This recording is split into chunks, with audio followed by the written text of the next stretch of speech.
What's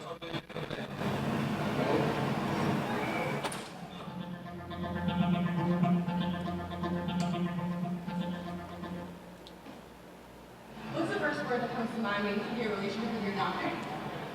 I lie. Typical. Grief. Sometimes they don't listen to what you're saying, or that they go so quick that you don't understand what they're saying. The doctors don't spend enough time with the patients that come in. You gotta spend enough time listening to what I have to say. Doctors do not communicate with me, no. Because I ask them every time it's not. So Jason, you're crazy. I look at my doctor. No one takes me serious. And he said, nice. It is to your input in the beginning to figure out what the problem is, but after that, I don't think they care about what you think. I'd like to see it more honest, open communication. I don't think they always explain it to the patient in the same way that the patient would understand. Pro-doctor, or everybody is not the same level, and sometimes I think they need to explain it a little simpler. They went to college, they went to so much school, and they do not communicate. Obviously not.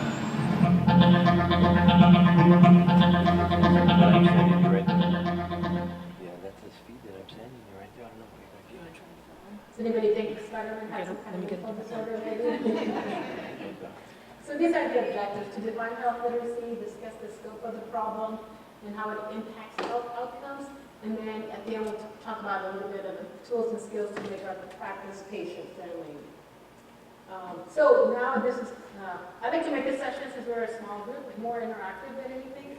So what I'd like for you to do is to read this paragraph out loud so that I know when you finish. And some of these words are spelled backwards. So it starts with the national action. Then,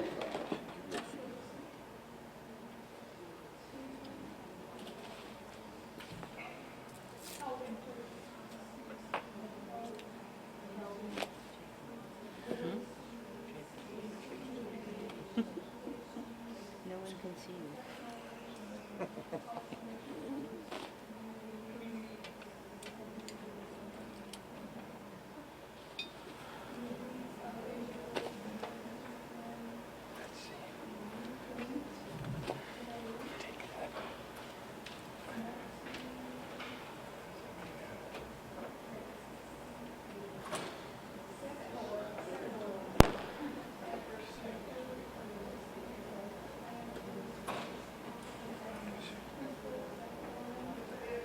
all right, so I'll stop you there.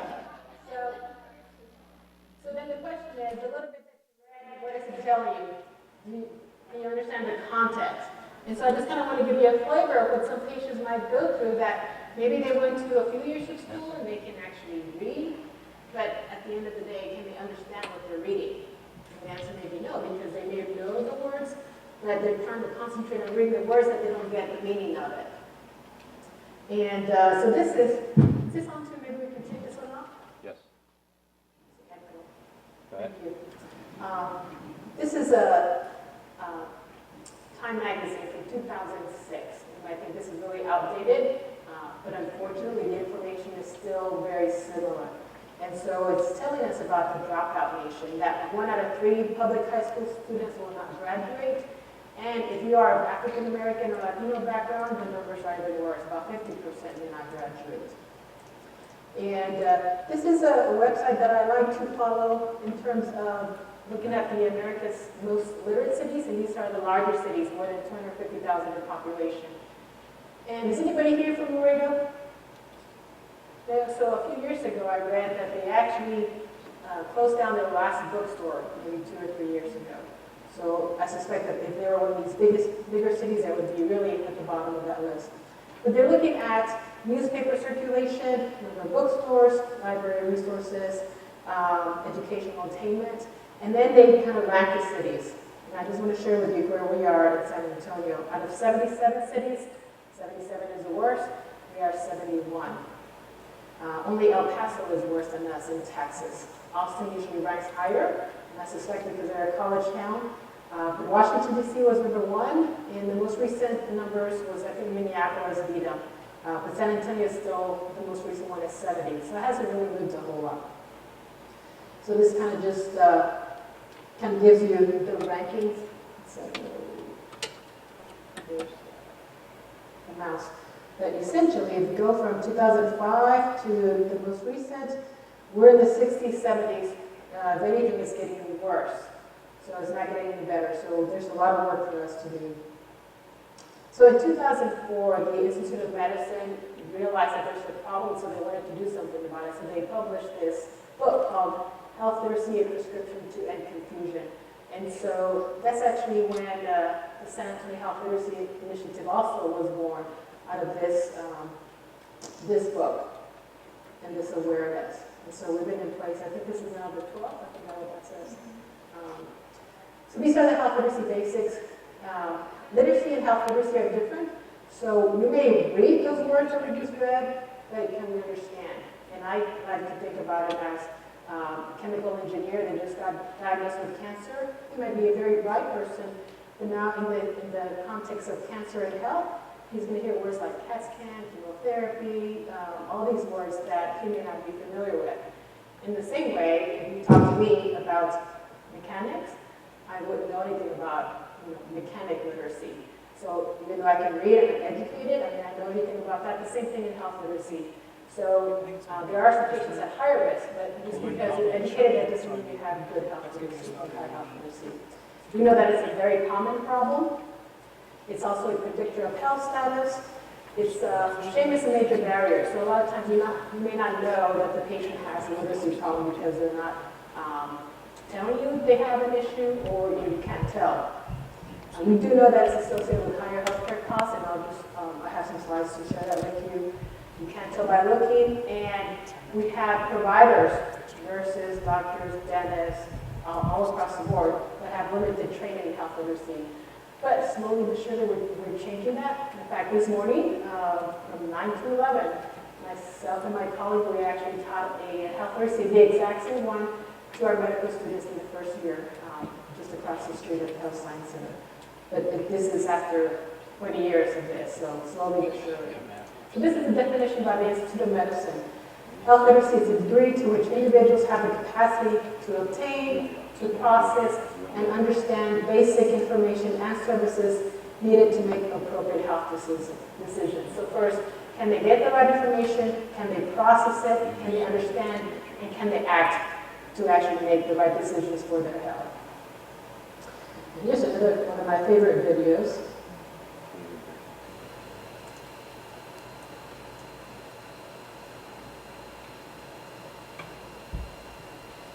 Low health literacy is a hidden epidemic in America.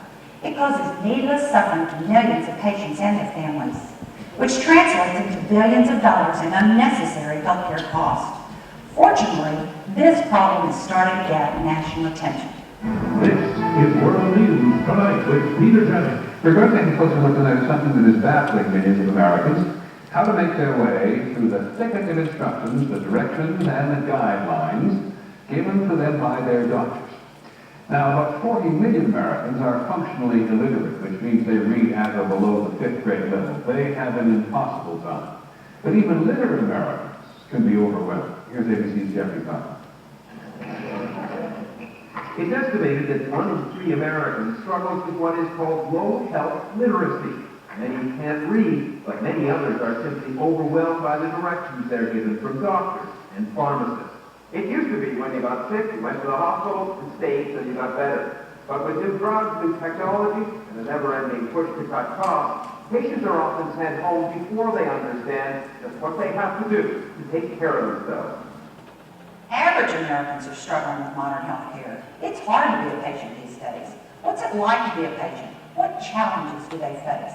I want you to meet some people. They'll show us just how complex and overwhelming healthcare can be. So I'm going to pause right there because I want to hear from you, because I suspect that you already run into this. And that's why you're here, because you want to learn more about it and what to do about it. So I want to hear from you. What challenges does your population face? And you might not be in the health field, but something related, so that's okay. Think about it. Anybody? Low income. So low income? Okay, so that's a challenge they face. They have low income, so they can't buy their medications, or they can't go to the doctor. Okay, good. Anything else? Yes, ma'am. They don't have things in Spanish? Yes, it's a language issue, and I always...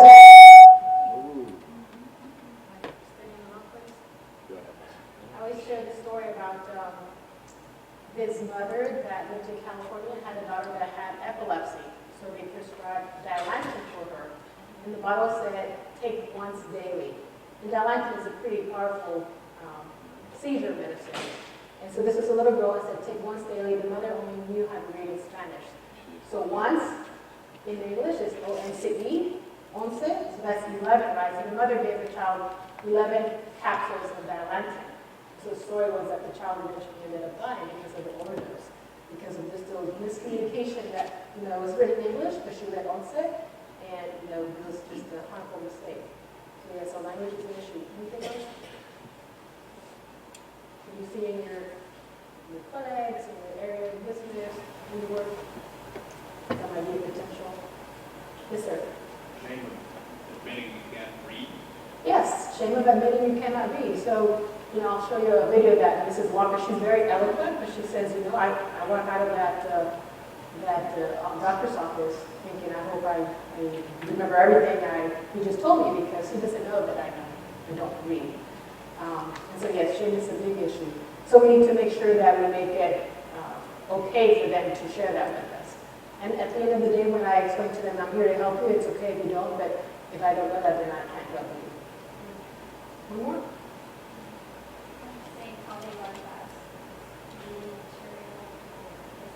Yeah, the favorite way of learning, maybe it's by reading, maybe it's by video, maybe it's by computer, so just knowing that, okay? So I'm going to, I have to click up here. These are just some examples. Well, I'm a kidney transplant. I've had the transplant for about 15 and a half years, but I've been sick forever. Okay, well, I take baby aspirin, that's something new. Cyclosporin, prednisone. And when I make the doctor's appointments, I have to be sure that it doesn't interfere with his doctor's appointments, my doctor's appointments, or their doctor's appointments. So you don't like to go to the hospital where they give you a lot of papers to fill out? Paperwork to fill out. Paperwork. Yes. Why is that? Because I can read that good. Because you can't read that well. What does it feel like when somebody hands you a lot of paperwork and you can't read? I feel like you're in another country. When you enter a doctor's office, the first thing, and your first time patient, they're going to give you a clipboard. Sometimes that is very discouraging for a patient who cannot read. If I'm really embarrassed or confused or worried about things around me, or worried about my child being all upset, I would not be able to read things I normally read every day. Some of the words that Ms. Angie, gram, plastic, all of that, is that several things or one thing? Or it's just a language that I'm not familiar with. If the patient was transferred to that facility and to any and all insurance companies or other third parties paying or obligated to pay, this isn't all making any sense. Do you have any idea what a normal blood pressure is? No. Any idea? No. It's normal? No, it's not normal. It's high. Have you or anyone ever had to sign a consent form? Yes. I have hereby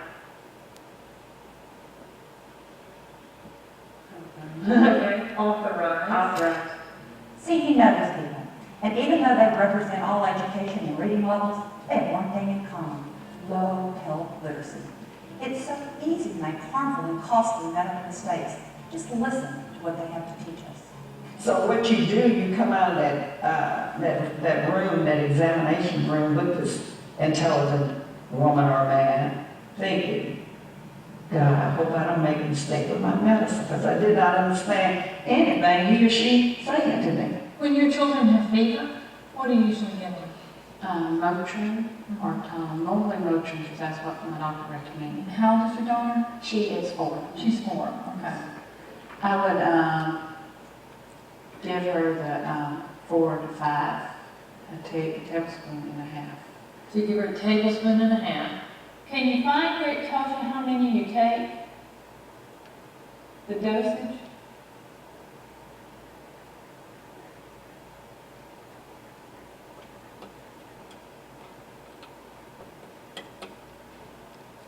a day? Take 3 to 2 milliliters. And there's something I want to point out. I don't actually read this because I know what it says now. So if I had found it out, it was where I knew it, because I've heard it so many times, I would not be able to read that. Every 3 to 4 hours as needed for pain. Okay, what's a milliliter? I don't know. The medication that was given to her was not explained. Well, we didn't use it. In fact, she ran out of her high blood pressure medicine, so she didn't take it. She didn't call me to tell me to fill it.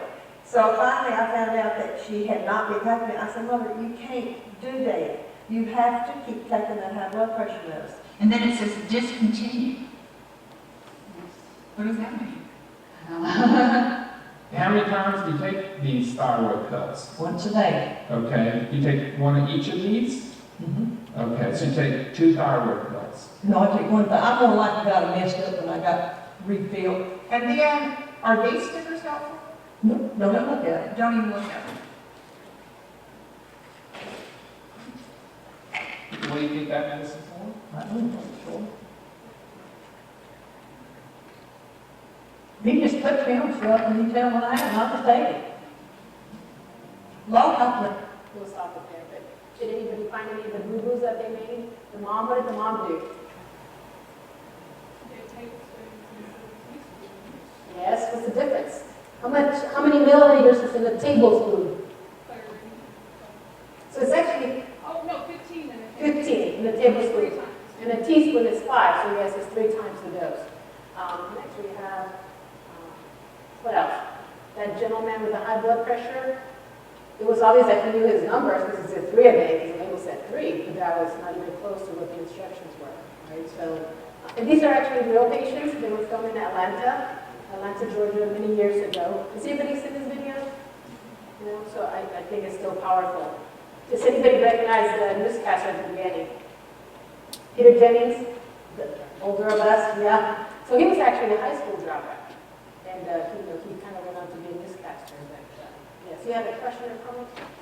Just have a little bit more anxiety. They don't want me to give you a clipboard now. I know you have The tablet, yes. You're not computer literate. Used to using the tablet. So another facet to top it off, yes. So other issues that just the patient-physician communication can be an issue. Medication instructions, that's, I'm a pharmacist, so I see that all the time, patients making mistakes. Follow-up appointments, it used to be in a clinic where they had to sign in for their appointments. So I was walking through the lobby one day, and a gentleman, he must have been in his 70s, he takes out his ID card, he gives it to me, and he says, can you sign in for me? Or the follow-up appointments, we give them a piece of paper, and they see the words, but they don't know what it is, so we have to highlight and write it for them.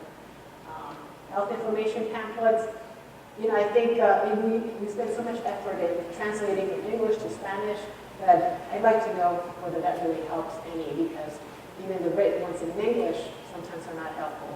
And some of them are written at such a high level that they're not useful. Informed consent, when you guys work, do you have to get informed consent? Or even if you're a patient, right? You always have to sign these HIPAA forms. Patients giving the history, public health training, directions to clinic. We had a clinic where they had 3 buildings, and they only connected on the 2nd floor. 2 buildings on the 3rd floor, but they didn't connect. So it was really confusing for the patients to get around. This is one of our old clinic signs. So here it's a sign by the elevators. It says otorhinolaryngology clinic in the 3rd floor. So that's the sign right there. And then they kind of made it easy in English. It says ear, nose, and throat, so that they understand that otorhinolaryngology means ear, nose, and throat. What do you think it says in Spanish? Otorhinolaryngología. Okay? Which is probably not useful to most of our either English or Spanish-speaking patients. So I took a picture. This is literally our old clinic. But thankfully, we now have a new clinic, and this is no longer an issue, so that's why I can share that. So this medicine said that they have a framework, actually, that health literacy is actually impacted by several different things. We're in the healthcare system, or at least Most of us are. But it's also impacted by the K-12 education. So those high school students that I talked about earlier that are dropout students eventually become my patients. You eventually get medications and then make mistakes. So the education system actually affects our health literacy. The social issues in society. So I think someone mentioned about low income. We have patients that don't have insurance. What other social issues?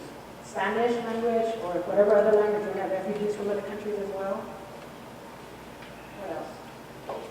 Culture, yes, just a different culture. So different issues, and they all kind of affect the health literacy. And then at the end, they all affect health outcomes and costs. We'll talk about it in a minute. So this is the graduation rates in 50 cities. The average was 53 when I looked at this. This is a few years ago. But again, just to reiterate, San Antonio at that time was about 47%. So it was number 38 out of 50 cities. So not very good. And this is a question. Locally, this is a data is old, but I think it's very similar still. What percent of the population in South Bend County does not have a high school education? Yes.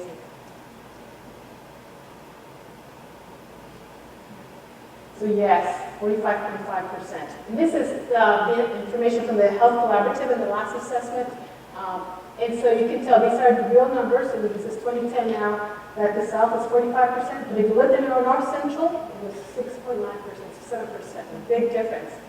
And the most recent Health Collaborative assessment also tells us that not only is the education difference, but how long you live also depends on where you live. Okay. So low health literacy is common. And this is in the survey that was done in 19,000 adults looking at literacy, not necessarily health literacy, but they did add a few health literacy questions. So they divided it into below basic, basic, intermediate, and proficient. Where do patients need to be to navigate the healthcare system? So that's proficient. So this is what we want them to be in the green. And this study tells us that only 12% of the population were in the proficient, which is where we want our patients to be. The below basic, they basically asked to give the patients a sheet of paper, and it said, circle the date of your appointment. And 12% or 14% could not do that. So what percent of American adults is considered below basic in considering this National Health Literacy Assessment? This is a recall test, so 5 seconds. Yes, I heard 14%. Someone's paying attention. Yes, and that's the right one. So we go back. The below basic is the worst, so 14%. So we want them to be in the proficient. And so if you add both the basic and the below basic, that's 36. You know, that's a lot of patients if you consider the whole United States population. And more exactly, it's around 89, 90,000 or 90 million people in the below basic and basic.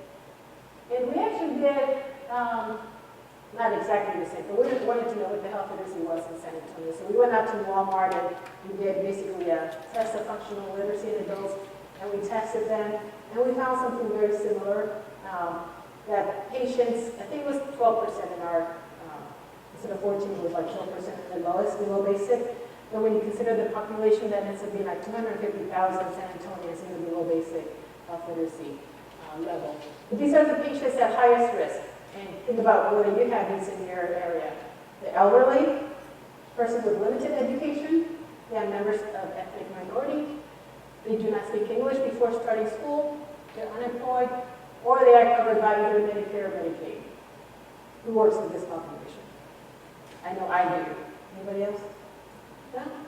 Yes, I would think most of us do. So these are the highest risk of having low health literacy. So there is a way to measure health literacy. These are more formal. The ones that we used at the Walmart survey was the first one, test of functional health literacy in adults. And there's others, but basically I just want to share that there is a way to measure. That I'll show you. You just need to slide down, but you can actually get to that point with just a couple of questions. This is a question that I want you to answer. Which of the following is the strongest predictor of a person's health status? Is it age, income, literacy skills, employment status, education level, or race? All. So the word is strongest. I agree that they all contribute. I asked the medical students this morning, and they said, what kind of class is this, students? It's a health literacy class, right? Health literacy session. So C is the answer, which was surprising to me when I first read that as well. Because, like you said, I think all of them contribute, but the strongest, apparently, according to the JAMA 1999 article, was literacy skills. So that was interesting. So we know that health literacy is a predictor of health status. So that's why we're really interested in this, because it does affect our health. And so we know that the links between education and outcomes are strongly established. So again, literacy is one of the strongest predictors, more than income, employment status, education, and race. We know they all affect it. This is just an example of where low health literacy affects just your knowledge. So this was studies done in patients that had diabetes and hypertension. They had either inadequate, marginal, or adequate literacy, and asking questions about their diabetes. And as you would expect, the patients that had higher literacy levels knew more knowledge about their diabetes and knew more about their hypertension. Those that knew less had also less health literacy skills. So it's kind of what you would expect. We also know that, in general, the lower the health literacy, the poorer the health status. The lower the health literacy, the poorer their glycemic control. The diabetes is less controlled. We also know that they also have less healthy behaviors. So they don't get their vaccines, they don't get their colonoscopies, they don't use their seatbelts. All those things that we consider healthy behaviors, they are less likely to do those things. And we also know that if they have lower health literacy, they have more hospitalizations. And what does that do to our system? More hospitalizations, more costs, exactly. And even more importantly, that even worse health status is you die longer if you have, or you die more, higher mortality if you have lower health literacy. So this was a study done in 2007, 2006, in the elderly. So they looked at the elderly and their literacy levels, and what they found was that if they had adequate health literacy, the mortality rate was about, let's say, rounded up to 20%. Those that had low health literacy, rounded up 40%. So 20 versus 40% in mortality. And then someone said, well, maybe they're just sicker, or they have lower socioeconomic status, so they said, let's control for all those things. And they did, and what they found is that there's still a hazard ratio for increased mortality of 1.52. So they're still, 50% higher in terms of the mortality. We had lower health literacy. So not only does it affect outcomes, it also affects mortality. So that's why this is really important. Medications. So people, again, this is my area. People with basic or below basic health literacy were 5 times more likely to misinterpret prescriptions than those with adequate skills. And I'm going to show you just a video that I like. This is Well, sometimes doctors make mistakes. Anna, they need to try twice as hard to fix them. Are you using your inhaler? All the time. Go through one a week. You sure you're using it right? Do I look like an idiot? No. Why don't you show me how your inhaler works?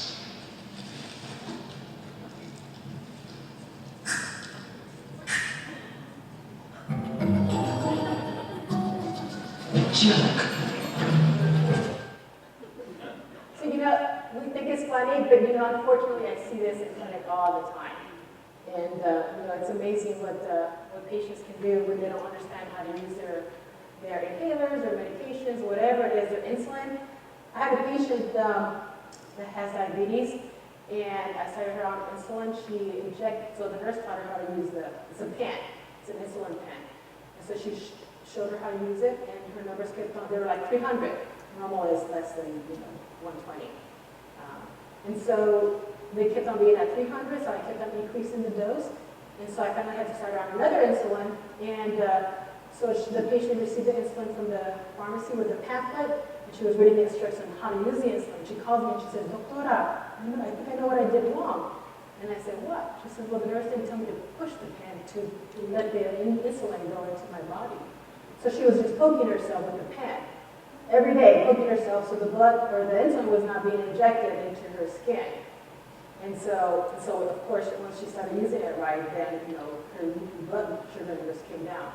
But it's just amazing. I'm sure the nurse said, I showed her how to use it. She even injected herself in front of me, but somehow she zoned that out. So she was just poking herself every day, and her blood sugars were not going up, but she didn't push the pen to activate the injection into her skin. So it's just amazing. But if you're a mom and you get this prescription, give 1 teaspoonful by mouth 3 times daily. You go home, and this is what you see in your kitchen. Which one is a teaspoon? Anybody know? So it's a trick question. Because you have to know which one is 5 milliliters. Remember, 1 teaspoon is 5 milliliters, but they can be 5 milliliters, it can be 9 milliliters. There was a little study that, not study, but they just measured, and I do this as in a longer health literacy workshop. But the point is that if you don't have the exact measurement, and you have a tiny baby, you're giving them 2 milliliters or 9 milliliters instead of 2, we can overdose them easily. So we need to make sure that the patient understands the correct dose, and maybe give them a syringe with a Sharpie marker for the correct doses. What % of patients forget what the doctor tells them as soon as they leave the office? I think I heard the right answer off the top. So yes, 80%. And I told the students this morning, the sad part is that 20% of them remember, half of it is wrong. So they only understand about 10% of what you tell them. And so one of the important things to do is, actually that doctor in the house, and he actually did what he's supposed to do. He said, show me how you're using the inhaler. So that's a key skill, is the teach back. Okay, I'm going to show you how to use it. Okay, now you show me so that I can make sure I taught you well. Okay, so the onus is on us, not the patient. So shame and stigma associated with limited literacy skills are major barriers to improving health literacy. And this is Mrs. Walker talking now. The embarrassment, the shame, I mean, it's just overwhelming. It really is. It paralyzes your thoughts completely to think that you may say something or something is put before you to read and you can't read. I mean, you live with that on a daily basis. So I try to make sure that the patients know that it's okay if they don't know how to read, but just trying to pull that out of them is hard. So I usually ask them, where are you from San Antonio, or from San Antonio to what high school did you go to? They tell me wherever I went to South San, and so then I ask them, what grade did you go to? They say, oh, I just went to the 3rd grade, where I dropped out, so they tell me. So then I ask them, are the letters here easy for you to read, or is it too small for you? And then they eventually tell me, oh, I can't read, or I forget my glasses. So I said, I just want to make sure that you understand how to read, because reading the instructions is important, and I want to make sure that I'm here to help you. So I want to make sure that whatever I give you, that you can understand. So eventually, when they know that you're there to help them, then they're okay telling you. But sometimes when the doctor's in such a hurry, they don't feel like really interrupting the doctor because they're busy. They got something else to do. But we just need to make sure that in whatever area we work in, that they feel comfortable telling us, okay, I'm not sure I understand. Limited health literacy has been associated with higher healthcare costs. So those of you in administration are probably interested in this, or any of those of you that are taxpayers. So this is a study that was done by Dr. Weiss, who was actually head of our family medicine department a few years ago. And because those patients that are under Medicaid, they're a closed system, so we can actually look at how much they spend in their health. So he took pregnant women and he measured their literacy skills, and they looked at how much they cost the healthcare system. So those with lower literacy skills were costing more, almost $11,000, so $10,688. With those with adequate skills were less expensive, so about $3,000. So $3,000 versus almost $11,000. A big difference in cost. Just the only difference was just literacy level. We also know, again, by studies, that up to 6%, they have 6% more hospital visits. And those that are hospitalized tend to stay in the hospital longer, approximately maybe 2 days longer, if they have lower literacy skills. So they get hospitalized more often and they stay in the hospital longer. So again, that translates to more costs. And just to give you an idea, some people do just all these models and projections that the economic impact is about up to $238 billion, 7 to 17% of all personal health care expenditure. And they say this is enough to cover all those people that are uninsured. 47 million, however million people are uninsured. And if we don't do anything about this, eventually this is going to add up to trillions of dollars. And I had a student this morning who says, if it costs so much, and we know people are making mistakes, why don't we just hire people to do this? And what do you think about this? So it's kind of hard to just hire someone to do just one thing, but I think it's all of our tasks to help in whatever area, because he was thinking more of pharmacy, and pharmacists are supposed to counsel on the medications. But when the doctor prescribes it, they should also tell the patient about the medication, how to use it. When the nurse dismisses, that's also their job. When the pharmacist fills the prescription, that's their job too. But that's just medications. And there's also what to do about your diabetes, what to do about your new surgery, your procedure. There's so many things that we can make mistakes as patients. So it's not just one area, but it's just such a big task that so we all need to contribute to it. So you can't tell by looking. So this is an interesting study. They found that 58% of patients with reading difficulties have never told their spouses. So those of you that are married, you know if your spouse has a reading difficulty or literacy issue. So that was interesting. So they never told their spouse about it. And physicians could only identify 20% of their patients who were at the lowest literacy level. So if the doctor goes into the office, they can't tell, okay, this patient has low literacy, this one has high literacy. As you can see, the people in the video, they're very eloquent in their speech, and they're real patients. This is Ms. Walker talking about hiding it, so that's why we can't tell. One of the things that most of us know how to do is to hide exceptionally well, because it's a terrible embarrassment. And the shame that goes with it is devastating. So the last thing in the world, you want an intelligent doctor to know that you have any kind of problems, other than the ones that you're there to see them about. So health literacy basic number 7, health professionals and staff have limited education, training, CE, practice opportunities to develop skills for improving health literacy. So we've been doing health literacy through the SAL for 12 years, and I've been doing this for almost longer than that, maybe 20 years. And this is now just the second year that we're teaching this class to the first-year medical students. And so I know in the pharmacy school they tend to concentrate a little bit more, but we also need to do it in the dental schools and the physical therapy schools and in every health profession schools that we have. So health literacy basics again, literacy and health literacy are different, it's common, predicts health status, shame is a major barrier, it's associated with higher costs, you can't tell by looking, and we have limited training. So some of the recommendations in general, first, recognize that it is a problem. And how do we recognize it? So one, just know that it's very common and widespread, and just some clues, at least in the clinical area, patients may be routinely late for their refills. They make frequent medication errors. So, and I see that all the time when patients are just making mistakes. So when I see that, when I start digging more, I realize, okay, the patient doesn't know how to read, or they didn't understand, or they're just afraid of something.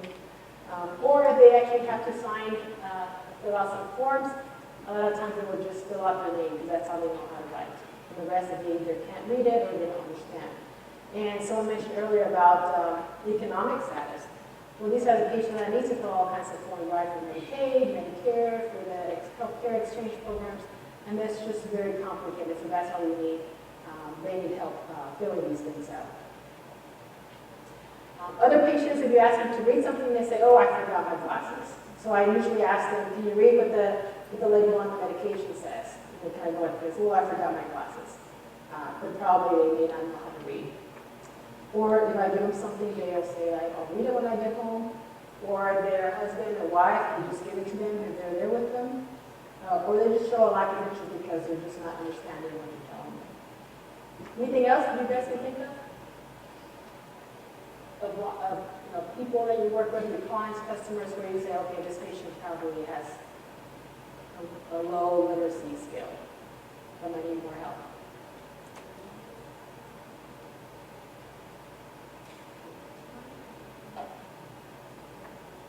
If they come back to Mexico? Okay. So first language maybe, or maybe not residents, okay, I'm not permitted. Anybody else? What area do you work in? Okay, case managers, community health. Anybody else? I should have asked what you guys work with or work from. What about you guys? What area do you work in? I'm an RN educator for the clinical immigration program at nursing. Okay, that's good. What about yourself? No, yeah. Oh, the answer, another nurse. Just want to make sure I keep track of my time. Anybody else? Yes, sir? What area do you work in? I'm definitely professor at Okay, professor. I know you're one of my pharmacy students. Anybody else back there? What area? Administrator? Okay. He's going to fund more of our health literacy educators. Good. Anybody else? Back there? Good. Say that again? Nursing students. Okay, good. In fact, you'll come through. I'm actually I'm a case manager, health educator, patient advocate. Okay. So we need more patient navigators to help the You patients. mentioned that, that's what I do. Yes. I've done it. What's your name? My name is Zeke. Zeke needs more assistants. We need more patient navigators. I had a lady once that with a certain infection, where she wasn't really getting the results. She went to the doctor, she went to her medical case manager, and as a health educator, they sent her back to me so we could kind of figure out what was going on. And she had a language barrier. I came to find out, I asked her about the toolbox, to use it as a tool, and I asked her to show me how she was using it. And she couldn't make out what was on the tool, and it was a tool AM and PM. And I started to have a conversation with her, and then she ultimately came out and said to me that she couldn't read or write. And so then she didn't have that comprehension, and the doctor was not getting the results after months of progress because she had been on medication. She actually ran, I asked her the second time, I would bring her back like once a week. And the second time she brought her back was medication, and her medications were like months prior. So she hadn't even really opened them because of the fear of taking. Yes, that's a good way that we usually find out. So I look at the prescription bottle, and today is October 6th, and the prescription was filled in January 5th, and it said for 30 days. So this is what happened. She said, well, maybe I did this a few, there's like 5 pills in there. Or the idea, okay, maybe I'm not taking it. And then we got her on track. I have another example. I had another young lady that actually, well, another lady also with children. She was very busy, and so she was with the doctor's office for a few minutes. And what I do is I bilingual, right? I'm bilingual, so English or Spanish. And if there's literacy there, I try to educate them on how to advocate for themselves. When they're in with the doctor for those few minutes, right? A few words that would kind of get the doctor's attention if they're invested in their health, right? And so we have another issue with her, and so they sent her back to me because she had already been in our agency as a client, consumer for a while. And we sat together a few times. I think on the third visit, it took me not long. She was very guarded. But we figured out that what was going on is that she was taking medication with food. The doctor had said take it with food. This particular medication had to be taken on or about the exact same time of day in order to get the benefit of the outcome of the medication. So she was taking it in the morning with food, and we treated it like she'd take it at lunch, dinner, morning, so she was taking it sporadically. So we never got the end result until we got her to kind of pick the time. Yes, it's amazing what patients understand. We had a gentleman that he saw the label and it said, take with food. It had a picture of the hamburger. And he says, I can't afford to buy hamburgers, 3 times a day, every day. And so, but yeah, so, I was telling the students earlier, I could just spend a whole day, just story after story, because it happens every single time I'm in clinic. But we'll just kind of continue here. So another recommendation is to create a shame-free environment so that the patient is free to actually admit to you what their limitations are. So be helpful and sit down in person if possible. Help complete the forms, like our nice navigator would probably do, right? Review the instructions, encourage questions. So does anybody have any questions right now? Do you have any questions? No? So the answer could be either yes or no, right? So that's a close-ended question, so we probably do not want to do that, but what questions do you have that I can answer for you? As opposed to, do you have any questions? The answer is either yes or no. but what questions, and that kind of encourages more. Okay? Let's see. Develop easy to read materials, so we're going to give them handouts, make sure they have plenty of white space, pictures, easy to understand words. Clearly incorporate health literacy into accreditation standards. So, the accreditation bodies that accredit the hospitals or clinics, they need to say, okay, we really need to make sure we have clear signs, make sure patients understand that we have patient navigators and health educators and pharmacists, more of everything to make sure the patients understand. Okay? So recommendation number 6, this is one of my favorite, Dr. Kripalani and I wrote a health literacy and medication use chapter, and he advocates for this, and myself as well. So if anybody has any access to our politicians, I really would love to see this incorporated in our pharmacies to make the labels more easily understood, because generally it's the pharmacy name, the pharmacy phone number, and the address that is huge, but then the patient instructions are in tiny print. So we're advocating that the biggest information be on the instructions and what it's for, and with some pictures perhaps, as opposed to the current labels that we have now. We talked about spoons and measuring. So we know that the fourth one, the 92%, means they're 92% accurate.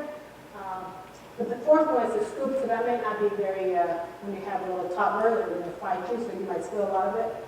So the recommendation is to use the second one, the syringe, and mark it with a Sharpie so that they know what the correct dose is.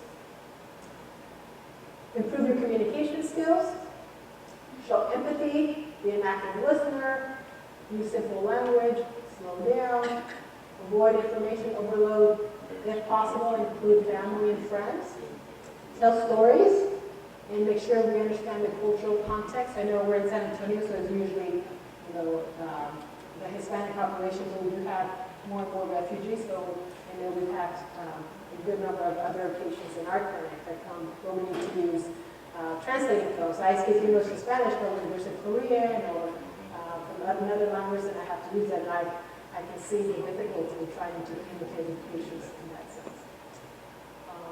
Use show and tell pictures, possible. The teach back method, really important. So Mrs. Smith, this is how you use your inhaler, you shake it well, you hold it this way, you breathe, and after you teach them, so okay, just so that I can make sure that I explain to you correctly, show me how you're going to use it. And hopefully it's not like the lady that, if they do it like the lady where they do this, I say, okay, well, I'm glad you shook it, but let's kind of go through it again. And so we kind of keep on going, they call it the teach back loop. So you teach them, if they do it wrong, you reteach them again. But one of my physicians, our attendings, he says, I know that Dr. Basaldua says this, but you only do it if you have a heart. And I didn't know what he meant, but when he explained it, he's a physician, so he tried that one time, and so he explained something to the patient, and the patient got it wrong. So he had to teach him again, and he got it wrong. So he says, only if you have a heart to realize that you're not a very good educator to do that. But, the good thing is that we have, and he realizes there's a clinic direction now, he realizes that we need more help. So we have health educators, we have dietitians, we have promotoras. So we're blessed to have a good team to actually help with those things. So the teach back method is important. So basically it's ask the client to repeat the instructions back to you in their own words. And I'm going to just end with this video because out of everything, this is probably one of the most important things is to actually treat our clients, our patients with respect. We didn't choose to be this way. And we would never choose to be this way. And I don't know if they think about that one way or another, but I don't care who you are and how high or how low your IQ is. It's very important for people to be treated with respect. I don't care what your financial wealth is or any of those things. Respect is very important. It's very important. And if you take a person who has a low IQ, a little respect for a man, and God knows they have so very little to hold on to in the first place. Do you really? Can you imagine how much that person has diminished when they got by that office. I mean, you want to melt it to the floor. So I think we have just a few more minutes for just some questions, or if anyone has any comments about what we just kind of discovered. I mean, there's so much more that we can talk about. There's a study that came out maybe not that long, maybe a year or two ago, about, how we, the administrators are really, they count the cost in the emergency rooms in the hospitals, but there's one study that actually looked at 30-day readmission rates. They found that those patients with lower health literacy actually got readmitted to the hospital more often within 30 days. And so that's, of course, we're not going to get reimbursed for those patients. So health literacy really has effects, again, in the health outcomes, mortality, and costs, and, not to mention the quality of life of each of our patients or clients. Any other comments, questions that I can clarify? Answer. This is just kind of the ABCs, the Health Literacy 101. There's so much more to discuss, but if you've never been to this conference, we usually try to have this session so at least you kind of have a baseline background before you go to the other sessions. But I hope this was helpful, and I hope you enjoy the rest of your conference. Thanks for your participation. Thank you.